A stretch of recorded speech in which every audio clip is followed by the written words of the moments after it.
Definite सी बात है कि आपका शुगर लेवल उतना बढ़ा भी नहीं था और आपने इंसुलिन उसी मात्रा का लगा लिया जो कि आप नॉर्मल मील लेते थे अमूमन केसेस में वो वाला, तो वो हाइपोग्लाइसीमिया रात को कई लोगों को बन जाता है। और उस केस में ज़्यादातर केसेस में ये होता है कि हार्ट की प्रॉब्लम भी डेवलप हो जाती है इसी कंडीशन में, कि उनको हार्ट की प्रॉब्लम होती नहीं है मगर कार्डियक फेलियर की कंडीशन डेवलप हो जाती है इस तरह से, क्योंकि सडन हाइपोग्लाइसीमिया होता है और शुगर की अभाव के कारण या आप कह लीजिए इंसुलिन के अभाव के कारण बॉडी के अंदर, या शुगर की मात्रा लो होने के कारण बॉडी के ब्लड के अंदर, तो डेफिनेट है कि बॉडी को एनर्जाइज नहीं हो पाती और उस केस में कार्डियक अरेस्ट भी हो जाता है कई लोगों को। तो वो एक कंडीशन डेवलप हो जाती है हाइपोग्लाइसीमिया के केस में उन लोगों के अंदर जिनमें इस तरह की प्रॉब्लम रहती है। इसके अलावा भी कई लोग हाइपोग्लाइसीमिक फील करते हैं कई केसेस में, जैसे कि आपने बहुत देर से स्टार्व्ड है, मतलब खाना नहीं खाया है आपने, सुबह खाया किसी डायबिटिक पेशेंट ने और काफ़ी लंबे समय तक भूखा रहा। अगर आप काफ़ी लंबे समय तक स्टार्व्ड रहेंगे तो कई केसेस में शुगर लेवल बढ़ जाता है, मगर कई लोगों का हाइपोग्लाइसीमिया में भी पहुंच जाते हैं वो लोग, मतलब उनका शुगर लेवल घटता चला जाता है। तो उस केस में डॉक्टर कई लोग प्रिस्क्राइब करते हैं कि आप कोई मीठा रखें, स्वीट आइटम रखें, या फिर ओवर एक्सर्शन कई लोग करते हैं, जैसे आपने एक्सेसिव एक्सरसाइज कर ली, जैसे आपने जिम एक्सेस में कर लिया या एक्सरसाइज रनिंग एक्सेस में कर ली, तो उस केस में भी आपका शुगर कभी कभी बहुत ज़्यादा लो भी चला जाता है।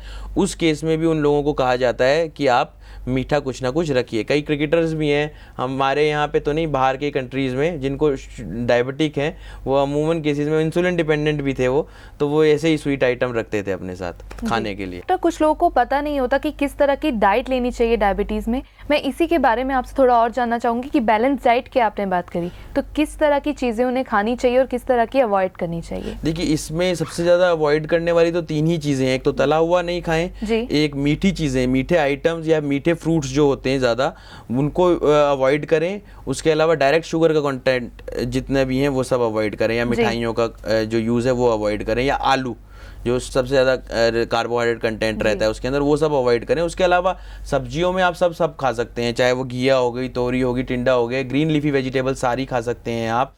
इसके अलावा पनीर खा सकते हैं, सोयाबीन खा सकते हैं, इवन दूध पी सकते हैं, बस स्किम्ड मिल्क पीजिए, वो ज़्यादा अच्छा रहेगा, क्योंकि फुल क्रीम अगर आप क्रीम से यूज्ड मिल्क पियेंगे तो डेफिनेट है कि उसमें फ़ैट कंटेंट रहेगा, वो भी कार्बोहाइड्रेट की तरह ही वर्क करता है और वो भी शुगर को बढ़ावा देता है, तो उसको अवॉइड करना चाहिए। इसके अलावा अगर वो परहेज कुछ जो करना चाहते हैं वो ये है कि सैर करें, एक्सरसाइज करें रेगुलरली। उसमें ये ना हो कि क्योंकि सेडेंटरी लाइफ अगर आप जिएंगे, मतलब कि जिसमें कि आप बैठे रहेंगे या घर से ऑफिस, ऑफिस से घर, या मूवमेंट कम रहेगी, तो डेफिनेट है कि बीमारी आपकी बढ़ेगी, कम नहीं होगी। डॉक्टर, जैसा कि आपने हमें बताया कि डायबिटीज़ से ये कॉम्प्लिकेशन हो सकती है, अब मैं आपसे यही जानना चाहती हूँ कि किस तरह का ट्रीटमेंट इसमें लिया जा सकता है? देखिए, कॉम्प्लिकेशंस में बेस्ट ट्रीटमेंट की जहाँ तक हम बात करें, ट्रीटमेंट तो बहुत सारे हैं, मेडिसिन्स भी हैं, इंसुलिन के इंजेक्शंस भी लोग लगाते ही हैं, बट उनके भी अपने साइड इफेक्ट्स हैं, जैसे हमने डिस्कस किया प्रोग्राम में।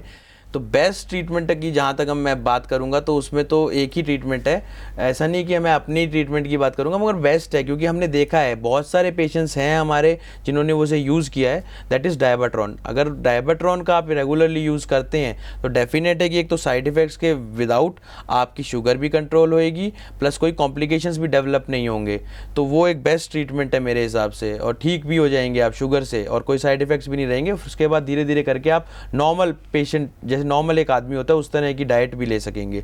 और डायबाट्रॉन एक छोटी सी मशीन होती है बेसिकली, उसमें एप्लीकेटर्स रहते हैं या इलेक्ट्रोड्स कह लीजिए, वो अप्लाई करने होते हैं बॉडी के अलग अलग पार्ट्स पे। अगर मैं आपको और जानकारी देना चाहता हूँ कि उसके अंदर इलेक्ट्रोड्स होते हैं जो कि अप्लाई करी जाते हैं बॉडी के अलग अलग पार्ट्स पे, एब्डोमेन पे, बैक पे, फीट के सोल्स पे और पाम पे। एब्डोमेन पे लगाने का हमारा मेन मकसद यही रहता है कि पेनक्रियाज के बीटा सेल्स को स्टिमुलेशन प्रोवाइड करना। तो वो इस तरह की स्टिमुलेशन रहती है, एक different sort of wave form है जो हमने डेवलप करी थी अराउंड 15 ईयर्स बैक। वो वेव फॉर्म स्टिमुलेशन प्रोवाइड करती है पेनक्रियाज के बीटा सेल्स को। तो जिन केसेस के अंदर बीटा सेल्स डैमेज हुए हुए होते हैं तो उन केसेस के अंदर तो डैमेज को वो स्टिमुलेशन के थ्रू रिपेयर करती है, और जिन केसेस के अंदर निष्क्रिय हुए हुए हैं बीटा सेल्स उनको सक्रिय करती है। तो इस तरह का वर्क करती है। हमारे पीछे जो बैक में, हम लोअर बैक में जो एप्लीकेटर्स लगाते हैं उसका यूज़ सिर्फ इतना होता है कि किडनी को सेव कर सके, किडनी को जो है, ताकि किडनी में शुगर का जो इफेक्ट पहले पेशेंट हमारे पास आया हो और वो इफेक्ट बना हुआ हो, वो इफेक्ट फर्दर डाउन ग्रो ना हो या बढ़े ना, तो उस इफेक्ट को रोकने के लिए कमर पे लगाया जाता है। इसके अलावा फीट के सोल्स पर हम न्यूरोपैथी को अरेस्ट करने के लिए, कि न्यूरोपैथी बढ़े ना, या न्यूरोपैथी किसी को है नहीं तो आगे फर्दर डाउन डेवलप ना हो। इसके अलावा पाम्स पे भी कई लोगों को टिप्स पे भी न्यूरोपैथी हो जाती है, जिसको हम पेरिफेरल न्यूरोपैथी कहते हैं। और डायबिटिक न्यूरोपैथी में भी वो कंडीशन डेवलप हो जाती है कई लोगों को। तो जेब में हाथ डालते हैं तो कॉइन का आभास नहीं होता, उनको ये नहीं पता होता कि कितने वाला कॉइन है। कई लोगों को हाथों से आप फिंगर से बता देते हैं कि ये इतने रुपए का है या ये इतने रुपए का है। तो उस केस में वो टिप्स पे कुछ भी चीज़ लगती है तो वो ये रिकॉग्नाइज नहीं कर पाते कि एग्जैक्टली ये क्या चीज़ है। तो वो हाथों पे जब हम उसे लगाते हैं, एक तो वो ब्लड को सर्कुलेशन में भी हेल्प करती है, इसके अलावा जो है वो टिप्स पे से अगर न्यूरोपैथी डेवलपमेंट है तो उसको भी इरेडिकेट करती है, ख़त्म करती है। और बेस्ट सॉर्ट ऑफ ट्रीटमेंट है न्यूरोपैथी का मेरे हिसाब से। इससे अच्छा ट्रीटमेंट कोई नहीं होगा, क्योंकि ना ही एलोपैथी में ना ही किसी और पैथी के अंदर ये न्यूरोपैथी का ट्रीटमेंट है। उसमें हम न्यूरोपैथी में नर्व को स्ट्रेंथनिंग की दवाइयाँ तो आती हैं हर एक पैथी में, चाहे वो मिकोबालामिन हो गई, मिथाइल कोबालामिन हो गई एलोपैथी में, और या फिर आयुर्वेद में भी कुछ जो दवाइयाँ आती हैं।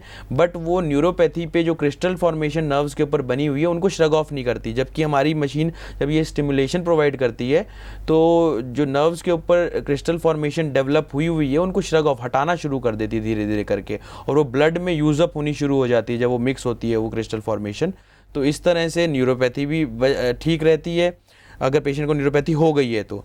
और नेफ्रोपैथी को अरेस्ट करते हैं। अगर नेफ्रोपैथी किसी को हो ही गई है, मतलब कि क्रॉनिक किडनी डिजीज़ का पेशेंट हो ही गया है, तो उस केस में बेस्ट ये रहेगा कि हमारे हर्बल बेस्ड मेडिसिन भी रहती हैं, वो देते हैं हम पेशेंट को। कॉम्बिनेशन रहता है, basically single drug dose combination होता है 3-4 अलग अलग दवाइयों का, वो देते हैं। उससे डेफिनेटली है कि हम उन पेशेंट्स को ठीक कर देते हैं बिल्कुल नॉर्मल, मतलब वो अगर हमारे पास एक सही टाइम पीरियड पे आए तो बिल्कुल ठीक हो सकते हैं। इसके अलावा मशीन के यूज़ से तो डेफिनेट है कि वो डायबिटीज़ तो ठीक होगी और फर्दर डाउन कोई कॉम्प्लिकेशन, चाहे वो वाटर रिटेंशन का है चाहे ओबेसिटी का है, ओबेसिटी भी इससे कंट्रोल होती है।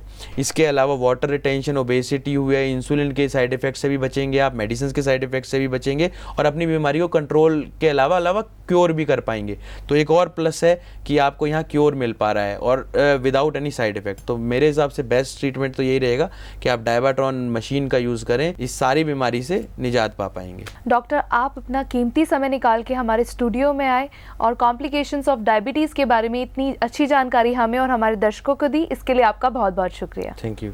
ये थे हमारे साथ हेल्थ मैक्स के डॉक्टर हिमांशु सिंह जी, जिन्होंने हमें बताया कि डायबिटीज़ की कॉम्प्लिकेशन क्या क्या हो सकती है। मिलेंगे आपसे अगले एपिसोड में। नमस्कार। हेल्थ मैक्स क्लिनिक, हमारा पता है doctor Raghav's health max clinic, B328 sector 8 Dwarka, new Delhi 110077। हमारे फोन नंबर्स हैं 011-4527-2222 और 09873646272। हमारा ईमेल आईडी है healthmaxclinic@gmail.com।